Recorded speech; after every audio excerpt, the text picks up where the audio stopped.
Doctor ortho, अब दर्द भी घुटने टेकेगा। उत्तर प्रदेश में 2027 के विधानसभा चुनाव को लेकर सियासी सरगर्मी अभी से तेज हो गई है।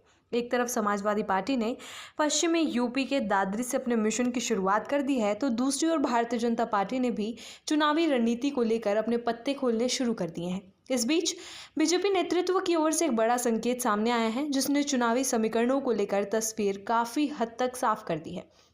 बीजेपी के राष्ट्रीय अध्यक्ष नितिन नवीन ने एक इंटरव्यू में स्पष्ट कर दिया है कि पार्टी 2027 का विधानसभा चुनाव योगी आदित्यनाथ के नेतृत्व में ही लड़ेगी। उन्होंने साफ शब्दों में कहा कि योगी आदित्यनाथ वर्तमान में मुख्यमंत्री हैं और उनके नेतृत्व में सरकार चल रही है। ऐसे में स्वाभाविक रूप से वही पार्टी का चेहरा होंगे। इस बयान को बीजेपी की ओर से आधिकारिक रूप से मुख्यमंत्री चेहरे की घोषणा के तौर पर देखा जा रहा है। नितिन नवीन के इस बयान के बाद ये साफ हो गया है कि बीजेपी इस बार किसी तरह का सस्पेंस नहीं रखना चाहती और चुनाव से काफी पहले ही नेतृत्व को लेकर स्पष्टता देना चाहती है। उन्होंने ये भी भरोसा जताया कि पार्टी उत्तर प्रदेश में लगातार तीसरी बार सरकार बनाने में सफल होगी और हैट्रिक लगाएगी। इंटरव्यू के दौरान जब उनसे उत्तर प्रदेश और उत्तराखंड दोनों राज्यों के मुख्यमंत्री चेहरे को लेकर सवाल किया गया, तो उन्होंने कहा कि जहां जहां पार्टी की सरकार है, वहां वर्तमान मुख्यमंत्री ही चुनाव का चेहरा होंगे। उत्तर प्रदेश के संदर्भ में उन्होंने योगी सरकार के कामकाज को चुनावी सफलता का आधार बताया। नितिन नवीन ने कहा कि एक समय उत्तर प्रदेश की पहचान अपराध, वसूली और जातीय राजनीति के लिए होती थी, लेकिन अब राज्य की छवि बदल रही है। उनके मुताबिक आज उत्तर प्रदेश को बेहतर कानून व्यवस्था, तेज इंफ्रास्ट्रक्चर विकास और एक्सप्रेस वे के लिए जाना जा रहा है। उन्होंने ये भी कहा कि सरकार ने गुड गवर्नेंस और विकास के क्षेत्र में ठोस काम किया है, जिसका लाभ चुनाव में मिलेगा। उन्होंने केंद्र सरकार की योजनाओं का जिक्र करते हुए कहा कि गरीबों तक योजनाओं का सीधा लाभ पहुंचाने का काम किया गया है। नरेंद्र मोदी के नेतृत्व में चलाई जा रही योजनाओं जैसे प्रधानमंत्री अन्न योजना को उन्होंने आम जनता तक पहुंचाने में राज्य सरकार की भूमिका को भी महत्वपूर्ण बताया।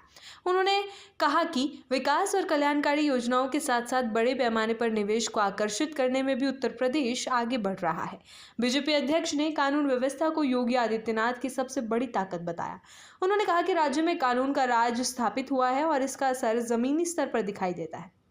उनके मुताबिक प्रदेश के कई शहर अब तेजी से विकसित शहरों के रूप में उभर रहे हैं, जो पार्टी के लिए सकारात्मक संकेत है।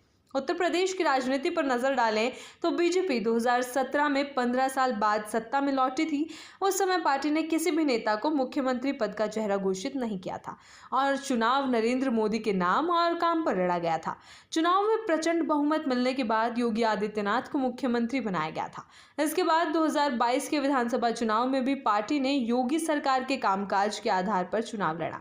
हालांकि सीटों की संख्या कुछ कम हुई, लेकिन बीजेपी ने बहुमत हासिल कर लगातार दूसरी बार सरकार बनाई और योगी आदित्यनाथ को फिर मुख्यमंत्री बनाया गया। उस समय चुनाव से पहले मुख्यमंत्री चेहरे को लेकर कुछ हद तक असमंजस की स्थिति बनी रही थी। इस बार बीजेपी ने उस स्थिति से बचते हुए पहले ही नेतृत्व को लेकर स्पष्ट रुख अपना लिया है। योगी आदित्यनाथ के चेहरे पर चुनाव लड़ने की घोषणा को पार्टी की रणनीतिक चाल माना जा रहा है, जिससे कार्यकर्ताओं में उत्साह बढ़ेगा और चुनावी अभियान को एक स्पष्ट दिशा मिलेगी। राजनीतिक विश्लेषकों का मानना है कि बीजेपी का यह फैसला विपक्षी दलों के लिए भी एक संकेत है कि पार्टी चुनावी मैदान में पूरी तैयारी और आत्मविश्वास के साथ उतरने जा रही है। वहीं समाजवादी पार्टी समेत अन्य दल भी अपनी रणनीति को धार देने में जुट गए हैं, जिससे आने वाले समय में उत्तर प्रदेश की राजनीति और अधिक दिलचस्प होने की संभावना है। डॉक्टर ऑर्थो, अब दर्द भी घुटने टेकेगा।